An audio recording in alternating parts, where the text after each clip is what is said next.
अस्सलाम वालेकुम रहमतुल्लाहि व बरकातुहू। उम्मीद करती हूँ कि आप सब खैरियत से होंगे इंशाअल्लाह ताला। आज हम हुस्न इखलाक का एक बहुत ही अच्छा टॉपिक शेयर करेंगे और वो है मुस्कुराहट। हम आप सब जानते हैं कि मुस्कुराना सुन्नत है, तो आइए आज हम इस सुन्नत को अपनी ज़िंदगियों में अमली तौर पर दाखिल करने की कोशिश करते हैं। हज़रत मोहम्मद सल्लल्लाहु अलैहि वसल्लम की ज़िंदगी हमारे लिए बेहतरीन नमूना है।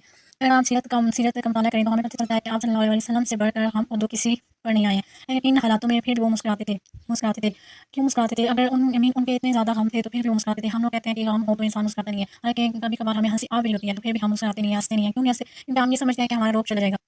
हालाँकि अगर हमारा रोग जाना होता, तो जो हज़रत सल्लल्लाहु अलैहि वसल्लम के जो दुश्मन थे, वो अफ़सर इतने फासिल भी होते थे, तो वो उनके दिल में उनका हज़रत वसल्लम का रोग चला जाता था, दुश्मनों के दिल में। तो अगर रोग मुस्कुराने से जाता होता, तो सबसे पहले हज़रत सल्लल्लाहु अलैहि वसल्लम ना मुस्कुराते, बल्कि मुस्कुराना सुन्नत है, हमें मुस्कुराना चाहिए। मुस्कुराएँ, दिल खोल कर मुस्कुराएँ मुस्कुराएँ और मुस्कुराहटें बखेरें, ताकि लोग एक दूसरे से मुस्तफ़ीद हो सकें।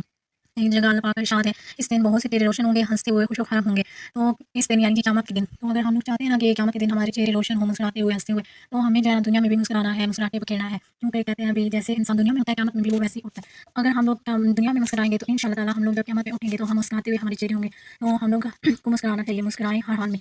और मुस्कुराता कौन है? मुस्कुराता वही है जो अल्लाह की तरफ से आई हुई नेमतों पर नज़र रखे, जो इसे हासिल है। फिर वो ये ना देखे कि कौन-सी चीज़ मुझे मिली नहीं है, कौन-सी नेमत है जो मुझे मिली नहीं, मैं उससे महरूम हूँ। बल्कि वो ये देखे कि अल्लाह ताला ने कितनी ज़्यादा नेमतें मुझे अता की हैं, तो वो जो उसको नेमतें मिली हैं, वो उन नेमतों का शुक्र अदा करे और मुस्कुराए, अल्लाह का मुस्कुरा के शुक्र अदा करे। हमेशा पॉज़िटिव सोचें।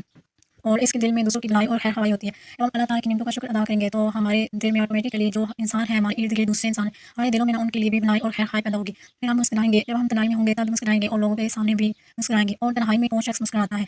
तन्हाई में वही शख्स मुस्कुराता है ना, जो जिसको अल्लाह ताला की ख़ास नेमत हिदायत हासिल हो जाती है। और नेमत हिदायत कब हासिल होती है? जब इंसान इसे खुद तलब करता है। बहुत सारी नेमतें हैं, जैसे हमारे रिश्तेदार, माँ-बाप, बहन-भाई हैं और हमारा भी नाक, कान, ज़ुबान, दिमाग सब है, ठीक है? हमारे पास दौलत है, पैसा है, सेहत, तंदुरुस्ती सब है। ये नेमतें वो हैं जो अल्लाह ताला हमें खुद अता करते हैं। और हिदायत एक ऐसी नेमत है जो हम तलब करते हैं अल्लाह ताला से, तभी वो हमें मिलती है। तो अगर हमारे पास नेमत हिदायत होगी ना, तो हमें खुद ब खुद ही खुशी महसूस होगी और हम लोग मुस्कुराएँगे। हमें मुस्कुराने के लिए जो है ना अपने चेहरे पे होल नहीं चढ़ा, और ये जो है ना हमारी जो आदत है इसका हिस्सा बन जाएगी। और एक और जगह हज़रत सल्लल्लाहु अलैहि वसल्लम ने फरमाया है कि नेकियों में किसी चीज़ को हक़ीर ना समझो, अगर चाहे तो अपने भाई से कशादा-पेशानी के साथ मिले। तो अपने भाई से जो है ना कशादा-पेशानी के साथ मिले, तो इससे मुराद क्या है? कशादा-पेशानी से मुराद ये है कि लोगों के साथ घुलना-मिलना, खुद सलाम में पहल करना, मुस्कुरा कर मिलना। जब भी हम लोगों को मिलें, तो हम मुँह ना बनाए हों, बल्कि हम जो है ना उनसे मुस्कुरा के मिलें और सलाम में भी पहल करें, उनकी खैरियत दरियाफ़्त करें। ये सब ही कशादा-पेशानी के उसमें आ जाता है, ठीक है? और आगे है कि हम मुस्कुराएँ तो क्यों मुस्कुराएँ? तो हज़ूर पाक सल्लल्लाहु अलैहि वसल्लम ने फरमाया कि अपने भाई को मुस्कुरा कर देखना भी तेरे लिए सदका है।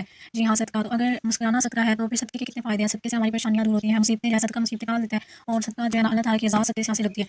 तो फिर मुस्कुराना शुरू करें और अल्लाह ताला हमारी इसी तरह हमारी परेशानियों को भी दूर कर देंगे इंशाअल्लाह, और हमें हँसाएँगे, क्योंकि हँसाता भी वही है और रुलाता भी वही है। तो हम लोग अगर लोगों को मुस्कुराहटें बिखेरेंगे, हम लोगों को हँसाएँगे, तो अल्लाह ताला हमें हँसाएँगे इंशाअल्लाह ताला।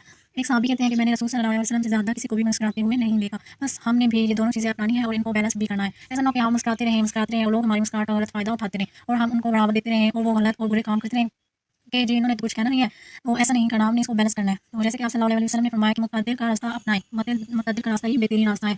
सो हमने भी वही चूज़ करना है, हर एक के साथ बहुत ज़्यादा फ्री भी नहीं हो जाना और बहुत ज़्यादा रोब भी नहीं जानना। तो इसको अभी हमने अपनी ज़िंदगियों में अमली तौर पर शामिल करना है, ठीक है? अमली तौर पर हमने मुस्कुराने की कोशिश करनी है। और ऐसे तो हम लोग 100 काम होते हैं, बिज़ी हो जाते हैं, हमें नहीं पता होता कि हमें क्या करना है। तो अगर एक हम जो है स्टिकी नोट पर स्माइल लिखकर इसको ऐसी जगह पे लगा दें जहाँ पे हम जो हमारा ज़्यादा टाइम जहाँ हो सकता है। जैसे कि अगर हम रूम में हैं, तो अपने रूम में सामने दीवार पे लगा दें, ठीक है? ताकि जब भी नज़र पड़े तो इंसान मुस्कुरा सके, ठीक है? या फिर अगर हम किचन में काम करते हैं, तो वहाँ पे फ्रिज के ऊपर या वॉल पे कहीं भी लगा दें स्माइल लिख के, तो जब भी नज़र पड़े तो जो है ना हम मुस्कुरा सकें। इसके अलावा एक और चीज़, जो जब भी हम सवारी पर सवार होने लगे ना, होने से के बाद ना हमने दुआ पढ़नी है, ठीक है? दुआ पढ़ के और फिर मुस्कुराना है, ठीक है? ताकि हमारा सफ़र जो है वो अच्छा गुज़रे। इंशाअल्लाह अल्लाह ताला हमें इस पर अमल करने की तौफ़ीक़ अता फ़रमाए इंशाअल्लाह, और अपना आपने बहुत सारा ख़्याल रखना है। जज़ाकल्लाहु खैरन कसीरा।